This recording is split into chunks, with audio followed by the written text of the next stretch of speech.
head over to miniaturemarket.com where they have thousands of board games at discounted prices like 10. Hello my friends, it's the Game Boy Geek here. You're about to see my Allegro 1-minute overview and final thoughts. This is designed to see if this game warrants more of your time. If it does, just keep watching because then you'll see my full intro overview and final thoughts. However, if you don't want to be spoiled anything and you want to skip right to the full review, use the time index below in YouTube. 10 is a press your luck game for 1 to 5 players where you'll be collecting cards of different numbers that go from 1 to 9 and you're trying to put them in order because a big consecutive run is 1 point per card. Players will be pressing their luck, trying to get as many cards as they can, but they don't want to bust. If they go over 10, they would bust. So we're pretty close here. We would just take these and put them in front of us because if we pressed our luck and we went over 10, we would get nothing and other players would be able to buy these cards later. But you might press your luck and actually bring up currency, which reduces the possibility of busting right now. Now, if you take cards, it's great for you, but other players are going to get currency. That currency is important because if a wild card comes up, play stops and players are going to auction off with currency who's going to get that wild card that's assigned at the end of the game where they want to put it. So you're constantly trying to balance numbers with currency, trying not to bust, and having currency to buy cards and getting the most runs in a row for each color. And at the end, you're adding up your longest string in each of the colors, 1 point per, 10 points if you get all 9. Whoever has the most is the winner.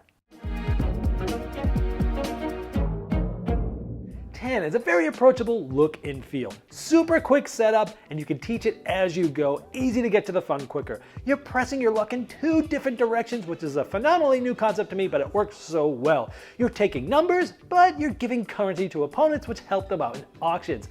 You're purchasing more cards for face value at the end of each round. If you don't bust, that can help you set up big scores at the end. The auctioning for special cards is awesome, trying to figure out how much people will spend, discarding some of your cards to get more currency. If you bust, at least you get some currency for that. And discarding cards to buy cards is a really cool aspect. This is a fantastic press your luck game. It's not quite as good with 2 players because of the auction. It still works, but it's best with 3 or more, and it got a Saxophone Serenade. Hello my friends, it's the Game Boy Geek here. Today, it's all about the numbers, 1 through 9. But the real number here is 10, because that's the name of the game that we're gonna be talking about today. And it's the amount of points you get if you get a perfect score on a color. Today we're going to be looking at this press your luck game that has an auction and a currency aspect. Let me show you how it's played. I'll see you on the other side.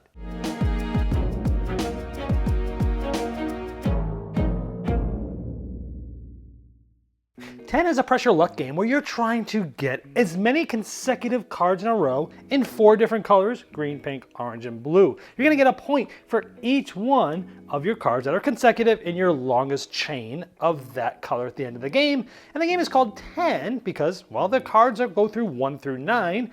But if you get all 1 through 9 for a color, you get an additional point, 10 in total. On a player's turn, they're going to turn over the top card. By the way, there's a certain amount of cards in the deck depending on the amount of players. And so we have 2 here. Now we can decide to press our luck and try to get more cards, or we can stop. And it's early, so let's just press our luck. So now, if you look at these 2 cards, they add up to 6. If I flip a card and it adds up to more than 10, I have busted and I don't get anything on my turn.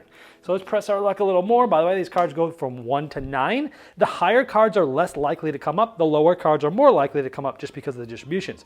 So now I'm at 7, 8, 9. So if I were to pull another card and it was higher than, if it was 2 or higher, more than 10 total, I'd bust. So if I tried to press my luck, which would be kind of silly right now, but if I did, well, we're over 10, I would bust. And in this case, I wouldn't get any of these cards. These cards would actually go off to the side. Players can buy these later. We'll show you that. But we would bust. But we probably would not have done that. Now, if I stopped, I would have taken those cards and placed them in. You're making 1 row of each color. And we're trying to, again, get the longest chain of consecutive numbers in each color. Because for each chain, we're going to get 1 point per card that's in that chain. However, let's say it looked like this and I pressed my luck. Instead of a number coming up, we see this. This is actually currency. It's money, essentially. Money does a few things that I'll talk about in a minute, but one thing it does do is it actually reduces the risk of busting, because this is 4 plus 2 is 6. Without this, we're at 6. With it, you minus 2, so we're only at 4. It allows us to continue to press our luck. So we press our luck a little bit more. Ooh, so now we're at 9, because it's all these minus this, we're at 9. If I get 2 more, I would bust. Now the interesting thing about this is if I stop, I can either take this card and this is going to give me 2 currency. We're going to show you in a little bit what currency is used for, like in auctions. And then these will go off to the side and players can buy them at the end of their turns. We'll show you that later too. Otherwise, you could take all of these numbers and every other player is going to get 2 currency. So you're trying to figure out what to do. Another interesting thing about this is I told you that you can bust if you have over 11 total of numbers. You can also bust in the opposite direction if you have enough currency cards out there to bring you to basically, 10 or more currency. So you can like sort of bust in the positive direction with the cards or the negative direction with the currency cards. It's a very interesting concept of the game. So let's say we took those 3 cards, and let's say we already had a orange 2 there. Now these are sort of doubled up here because again, you're only gonna score your single longest chain.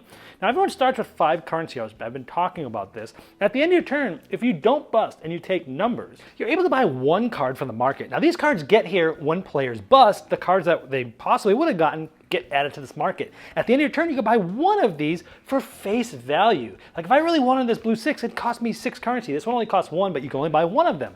So let's say we wanted to buy this. Now remember, we started the game and right now only have 5 currency, but if you remember, we had a duplicate 2. For each card that you discard out of the game, it's 1 currency, regardless of the number. So we have 5 here.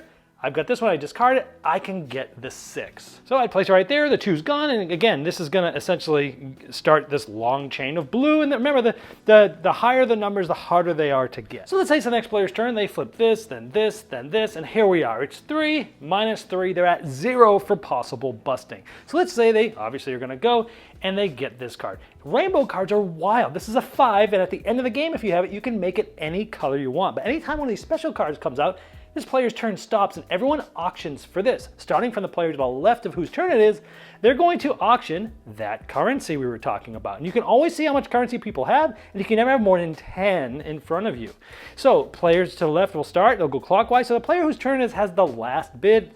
And so it's just 1 time around. So whoever has the turn is gonna get the last, they have the best spot here where they could possibly buy it. Whoever buys this spends the currency, they put it in front of them, and this player will continue. There's also wild numbers like this that will cause auctions. This is any blue number. So anything that's sort of a wild will stop the game and auction it off, regardless of who wins and who gets this card in front of them. The player whose turn it is keeps going. Now I mentioned that players get currency, and I also talked about busting. One pretty okay thing about when you bust is you get one of these chips and they're worth 3 currency and they don't count towards the 10 maximum of the normal currency. So right now I have 3, 4, 5 actually. And so that's a cool way to kind of balance that out a little bit. So the game ends once the deck is gone and we look at each color. We see our longest string, 1, 2, 3, 4, 5, 6, 7, 8, 9. We use 2 wilds, but because we got 1 through 9, we actually get 10 points, that additional point. Here we have 3, 4, 5, and then 7, 8, 9. We didn't have the 6, so right now we just get 3 points because it's our largest. We have 3 here and 3 here, so we just get 3. If we had the 6 here, we would have gotten 3, 4, 5, 6, 7, 8, 9. We would have gotten 7 total points because it would have been 1 big long string. This one we get 3 points. This one we have 1, 2, and 6, so this gets us 2 points. That's it. So you add up all those points. Whoever's the most is the winner. Yeah, 10 is a game. Now this, the part of the design team here is the same ones that made Point Salad, which was a game that AEG also produced that I loved. So I was really excited about this, and I do like little press your luck games, and I really like this one. In fact, this game made my top 10 family games of 2021. I'll put a link to that video. It'll pop up there in the corner. You can go watch after this to see all the other great family games that came out this year. Now, this game, the reason why I like about it is it's got both an approachable look and feel. You look at it on the shelf, it looks like one of those sort of like classic old style games, but with a modern look to it. So it like looks like a classic, but it's also modern at the same time. I don't know how to describe it, I just love it. And sort of just the feel of how the game goes is just great. It's just very approachable. This game is a quick setup, and this is one of those games that's like actually better to teach as you play. It's like, set up, good, we'll get the cards. Sometimes you have to put in certain cards depending on the amount of players, but you get a deck, you put it there, start teaching. I'm gonna flip a card, I'm gonna press my luck. Oh, it's an auction, let's auction this off. You're gonna try to get this. I mean, you could just really teach this game as you play it. Very little setup and teach time. You dive right in and get to the fun quicker. I like that you're pressing your luck in this game in 2 different directions, where it's like, I'm getting numbers and it's going up, I can't get past 10. Oh, phew, a currency card came out. Brings it down, but it's good for you in that way, but it's bad for you because now if you take the numbers, your opponents are getting currency, or vice versa. You take the currency, well, the opponents are gonna possibly be able to buy those numbers before your next turn. It's such a brilliant idea that you have this like double-sided sword of busting and pressing your luck. It's such a fresh twist on a press your luck game. And I hope to see this used in other games going forward because it's a really cool mechanism. I like that you're taking numbers, but when you do, you're giving the currency to the opponent. So you can always see how much currency opponents have. You can see how much you're giving them. Sometimes it's like, oh man, that player just spent all their currency on that great card. Now I'm gonna give them 5 more. I don't know if I wanna do that. Other times you'll be like, there's 5 currency card here. You can only take 1, you can only take 2, you already have 10. Well, not a big deal. Even more so, I'll take the numbers. Lots of interesting decisions in this game, even though it seems like a very simple game when you scratch the surface of it. I love the little auctions for the special cards. Those cards come up, it's like, okay, here we go. Player to the left, you go. You get the last say for your auction if it's your turn. I like that because if it's your turn and you're continuing to press your luck and an auction comes out, you have the advantage, but you might not have any currency left or might not have enough. You might look at someone and go, and then the player before you looks at your currency and they're like, okay, they have 4. The player that's doing the auction might have 6, and then they look at what cards you could possibly waste, and they're like, they might do that, and they might discard those 2. Being able to discard cards during the auctions is an awesome mechanism. It adds so much more thinkiness to what seems like a simple game. Lots of great decisions. Love that aspect. The busting. I like that you get some sort of, benefit, which is it gives you one of those busting tokens, which gives you 3 currency, doesn't add towards your 10 maximum.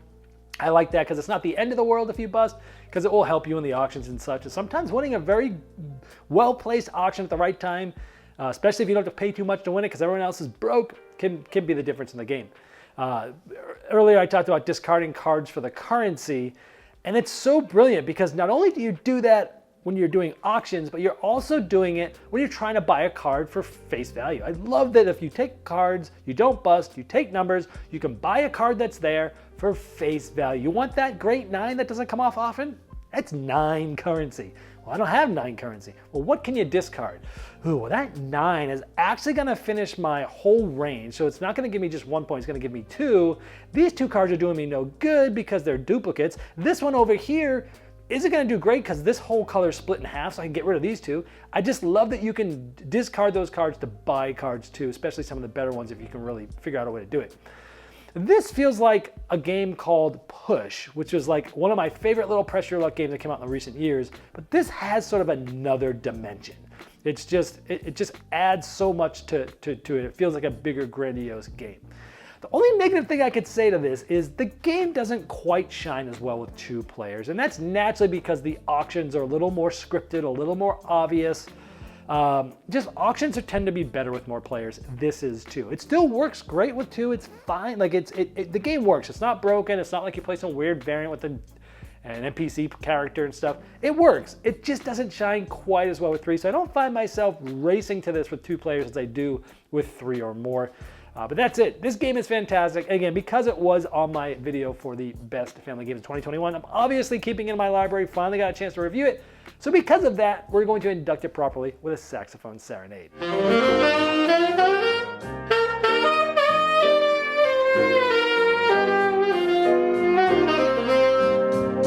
Game Toppers not only transforms your existing table to a high-quality gaming solution, they now offer full leg kits and dining cover solutions for the full table application. Paired with their amazing, thematic, premium stitch edge mats from noted board game artists like Vincent Dutray, collapsible cup holders, and really cool accessories, it's a complete system that upgrades every game you play. Go to GameToppersLLC.com or click the link below. Hello my friends, it's the Game Boy Geek here. Today, it's all about the numbers. We're gonna be talking about